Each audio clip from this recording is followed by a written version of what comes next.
수요일 묵상의 시간입니다. 나는 슬기로운 다섯처녀인가 미련한 다섯처녀인가? 나는 슬기로운 다섯처녀인가 미련한 다섯처녀인가? 이런 제목으로 또 오늘 묵상 함께 나누겠습니다.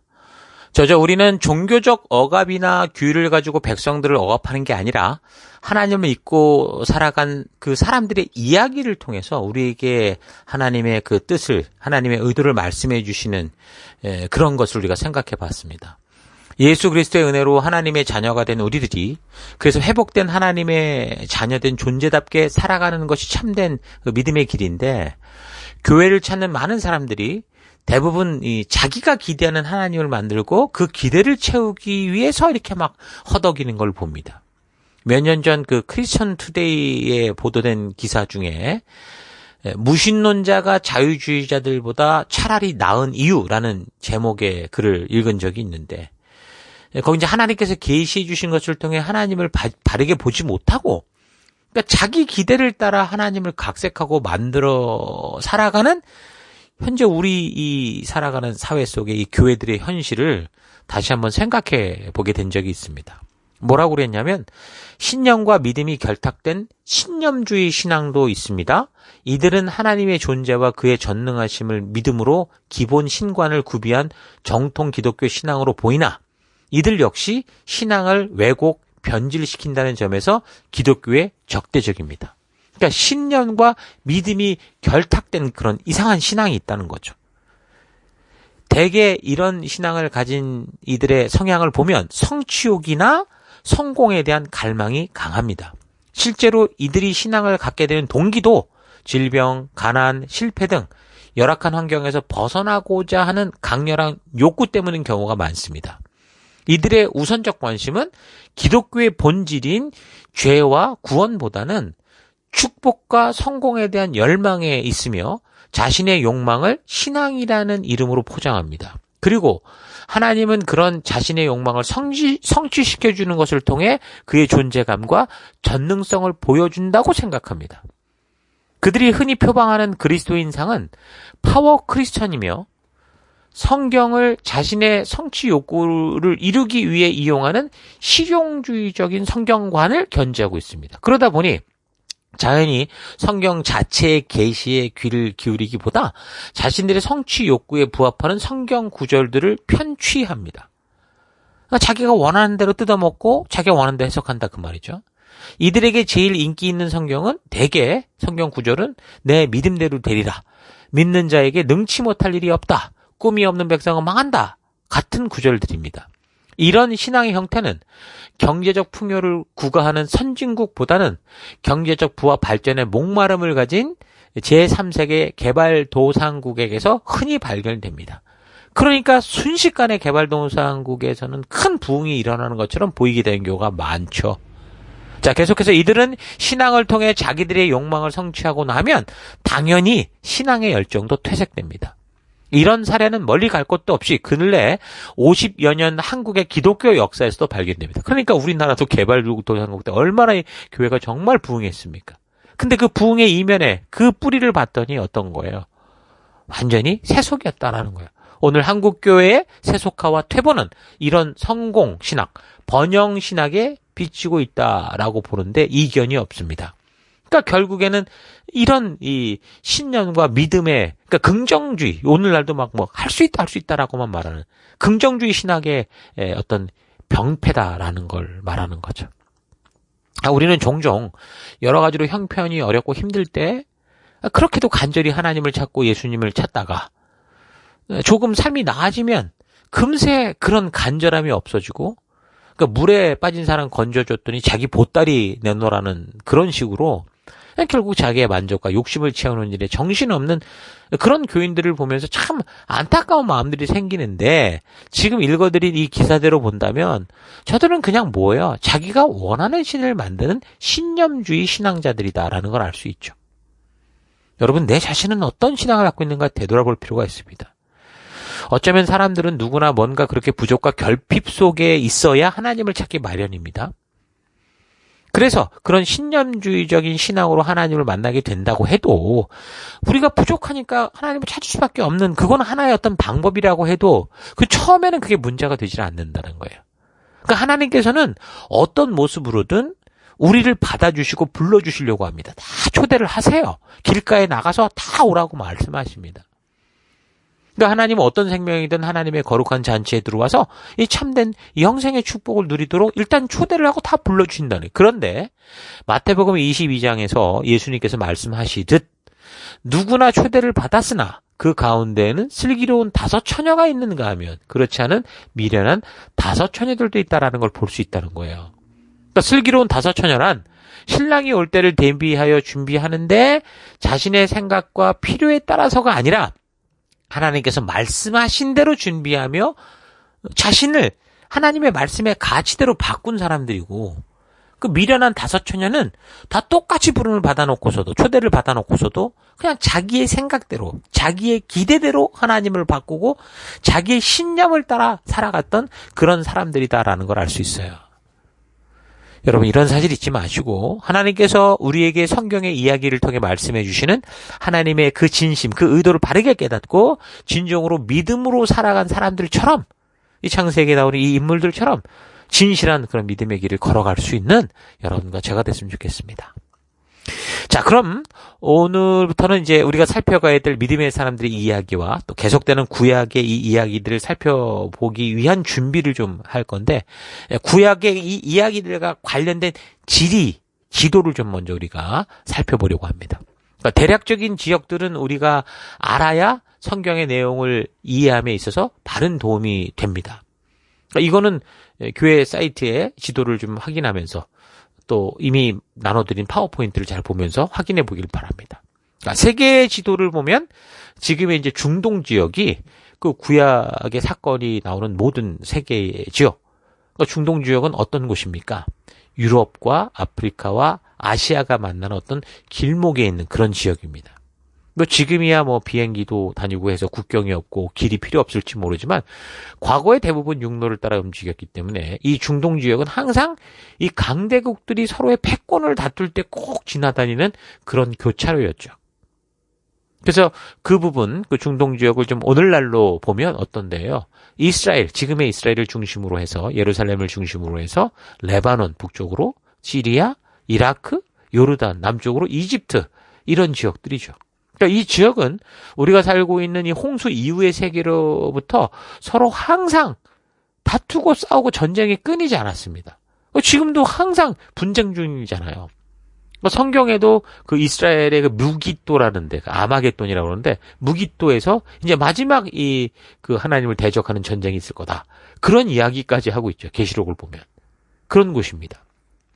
자, 이 지역들이 그래서 구약과 연관되어 있는데 구약의 그 이야기들과 이걸 이제 옛 지명으로 보면 지금 이스라엘 지역이 가나안이라고 성경에서 그렇게 말하고 가나안 북쪽 지역을 아람, 시리아 이렇게 부르고요.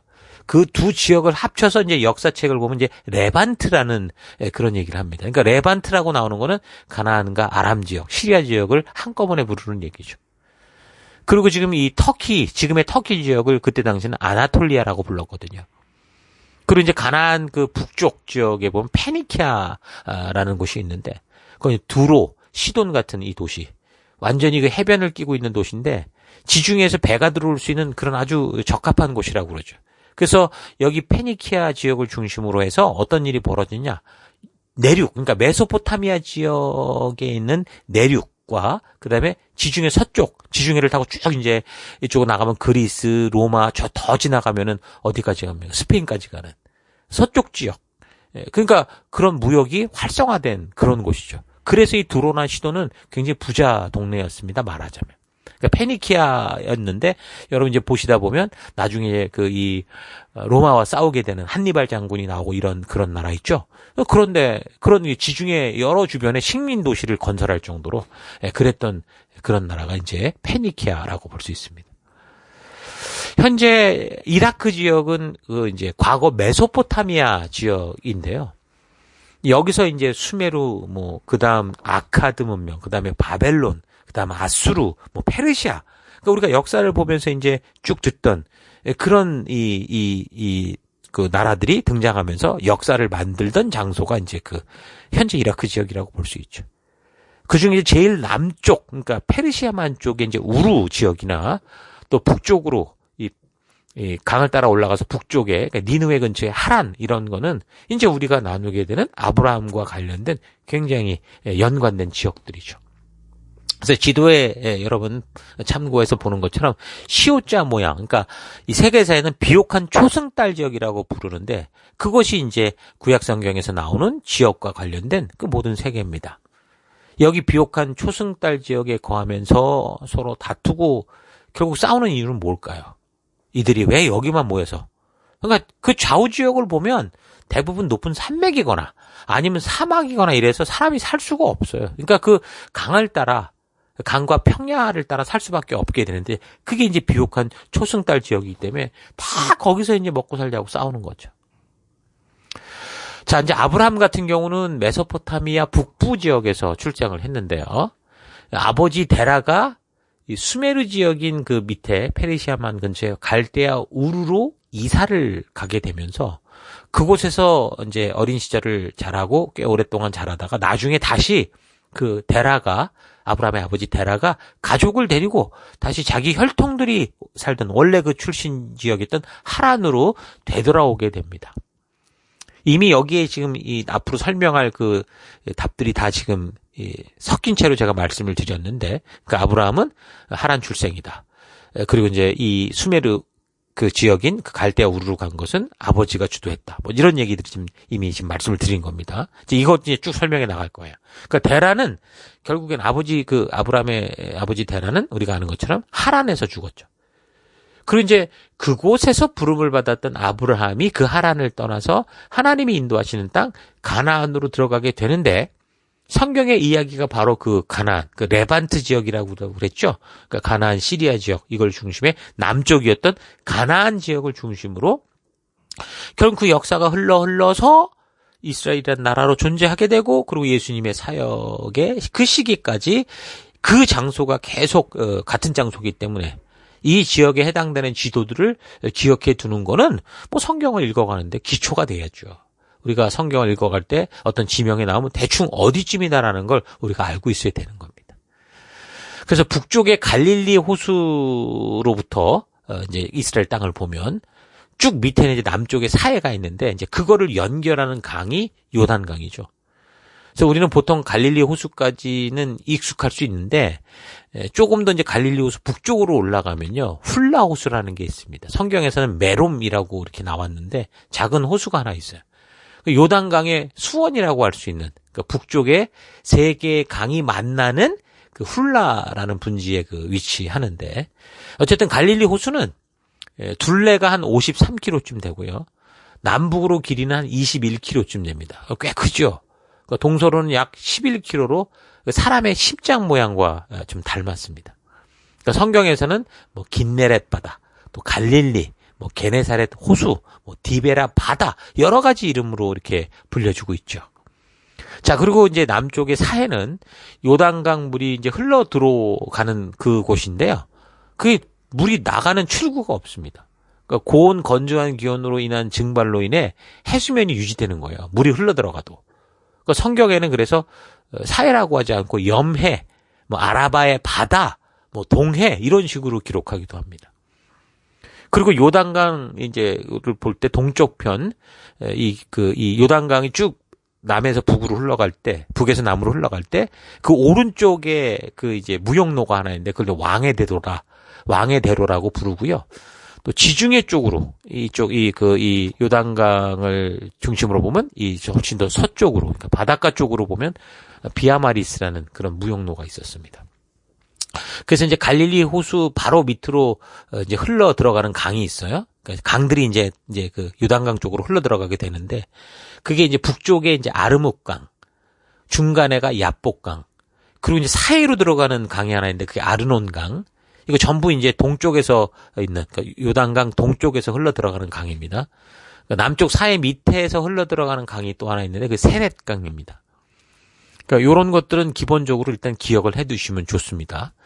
자, 이 지역의 단면도를 보면요, 이스라엘 지도의 단면도를 보면 흥미로운 게 뭐냐면 지중해가 바다인데 이 바다의 해수면보다 사해가 훨씬 낮게 있습니다. 그러니까 사해가 지중해보다 400m 정도 더 밑으로 들어가 있어요. 그러니까 바닷물보다 이게 6배가 짱하거든요. 사해가. 그래서 플랑크톤을 제외한 다른 생물들을 살지 못하죠. 그래서 이런 걸 보면 그 갈릴리를 보통 바다라고 부를 때도 있는데 크다 보니까 근데 엄밀히 말하면 갈릴리는 호수죠. 민물이고 사해는 비록 육지 안에 그렇게 뭐 갈릴리 호수 비슷하게 있지만 훨씬 더 크고 바다처럼 짠물로 되어 있다는 거예요. 그래서 오히려 사해 바다라고 부르는 건 우리가 어느 정도 이해할 수 있는 그런 호칭이라고 볼 수 있습니다. 그러니까 이스라엘 지형을 단면으로 볼 때 지중해 쪽으로 붙은 게 이제 해안 평원이고요. 계속해서 동쪽으로 이렇게 점점 산악지대로 올라갑니다. 지중해에서부터 점점 올라가는 거예요. 그러면서 이제 중앙에 높은 산지가 있어요. 중앙 산지. 산으로 쭉 밑으로 뻗어 내려가는 거죠. 그리고 그 옆으로 이제 요단 지구대라고 해서 요단강이 흐르는 이제 그거는 조금 전에 말한 것처럼 쿡 떨어져요. 그러니까 지중해 쪽에서 쭉 점 서서히 올라오다가 그 이 중앙 산지, 산 높은 곳을 만났다 그다음에 아래로 뚝 떨어지는 거죠. 그 요한 지구대라고 그러는데 이제 거기가 이제 지중해보다 400m나 낮은 그런 계곡이 되는 거예요. 그래서 다시 동쪽으로 이제 동부고원, 그러니까 요르단 산지로 다시 올라가죠. 그래서 이제 요르단 산지가 쭉 이제 평평하게 펼쳐지는 겁니다. 그래서 요단강 서편 중앙 산지의 경우 해발이 한 400m에서 1200m 높이. 그래서 이곳에 이제 갈릴리, 사마리아, 유다로 이어지는 그 이스라엘의 중요한 도시들이 이제 거기에 다 있는 겁니다. 바로 이게 이제 약속의 땅이었고 이스라엘의 역사의 이제 주 무대, 그 땅이 됩니다. 요단강 동편으로는 북쪽으로부터 북쪽으로 헬몬산이 있는데 이제 골란고원, 길르앗, 암몬, 모압 이런 식으로 이제 이렇게 형성이 되어 있고 이 지형들 사이사이로 조금 전에 말한 이제 아르묵강, 뭐 야복강, 아르논강 이런 게 흘러가면서 각 지역마다 이제 강을 중심으로 경계가 되는 거죠. 거기에 이제 길르앗, 암몬, 모압 각자의 나라들이 또 존재하기도 하고. 그러니까 묵상 자료에 제가 이제 이 지금 말씀드린 3D 지도를 하나 올려놓을 테니까 여러분 이 묵상 지도를 좀 잘 참고하시면서 이해할 수 있기 바랍니다. 나중에 이스라엘이 이제 남북으로 분단되게 될 때, 북이스라엘 같은 경우 이제 10개 지파로 구성이 돼서 굉장히 크고 넓은 지역을 차지하게 되고요.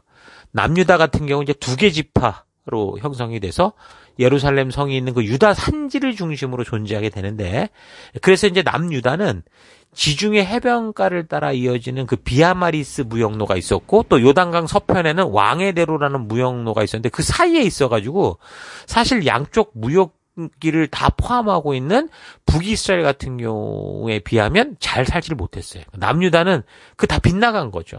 산악지역이 있었기 때문에 무역로하고 이렇게 다 양쪽으로 중간에 있었기 때문에 그런 면에서는 북이스라엘 같은 경우는 그 무역로가 다 지나가는 곳에 있었기 때문에 비교적 이제 북이스라엘은 좀 남유다에 비하면 부유하게 살았다고 볼 수 있습니다. 나중에 이제 계속 살펴갈 겁니다. 자, 어쨌든 적어도 이런 정도의 지리적 상식을 기억하고 있어야 우리가 이제 구약의 이제 성경 이야기를 이해해 갈 때 훨씬 유용하고 도움이 될 겁니다.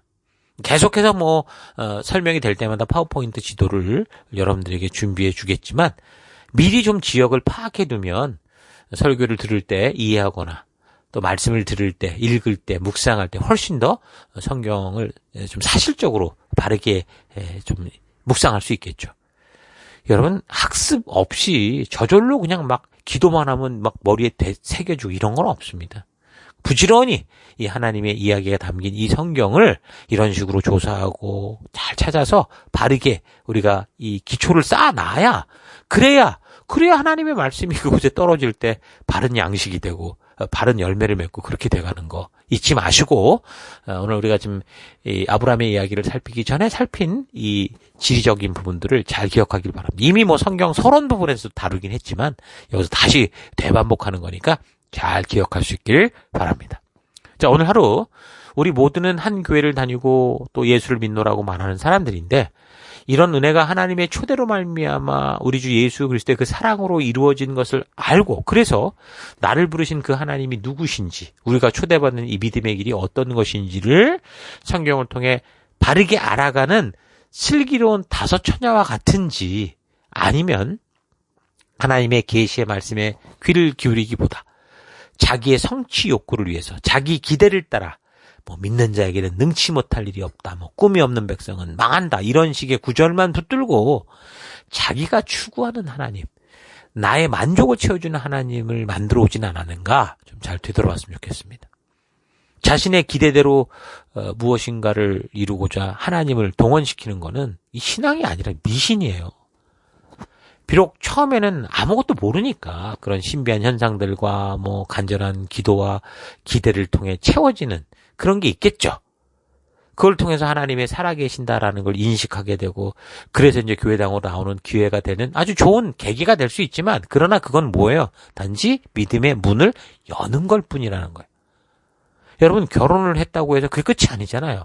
결혼의 문이 열렸다고 해서 모든 게 끝나는 게 아니라, 결혼이라는 문을 열고 한 부부가 되어 살아가는 첫 발걸음을 디딘 거잖아요. 그 결혼이라는 게 첫 발걸음만 디딘 거예요. 문을 여는 거예요. 그래서 이제 진짜 부부가 한 몸이 되어 살아가면서 서로의 다른 성격들을 맞춰가고 완전히 새로운 삶의 그런 방법을 추구해 가야죠. 그러면서 자녀도 낳고, 또 그러면 그 자녀들이 성장해서 또 다른 가정을 이루게 하기까지 어떻게 하는 거예요? 수많은 삶의 현실과 부딪혀야 하는 것처럼, 우리는 이제 성경을 통해 하나님의 어떠하심과 하나님께서 어떻게 일하시는지, 그래서 나는 하나님에서 어떤 존재고 어떤 삶을 위해 이렇게 이 땅 가운데 존재하고, 지금 내가 살아가고 있는 모든 삶의 현장, 가정, 직장, 사업, 학교, 모든 관계 속에서 나는 무엇을 향해, 어떤 비전을 향해 살아가야 하는지를 바르게 알아야 되는 거예요.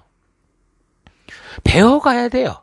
기도로 그냥 저절로 이루어지는 게 아니고요. 하나님의 말씀의 가치를 우리의 가치관으로 심고, 그동안 살아왔던 모든 옛 가치관들을 버리고, 그러니까 옛사람은 죽고 새로운 가치관으로 우리가 준비되어야 됩니다. 그래서 성경의 가치관을 따라 내가 속한 바로 그 현장에서 진정한 빛과 소금된 삶을 살아내는 것, 그게 거룩하게 구별된 하나님 나라 백성의 삶이다. 이게 참된 믿음의 길이다라는 거 여러분 잊지 말기를 바랍니다.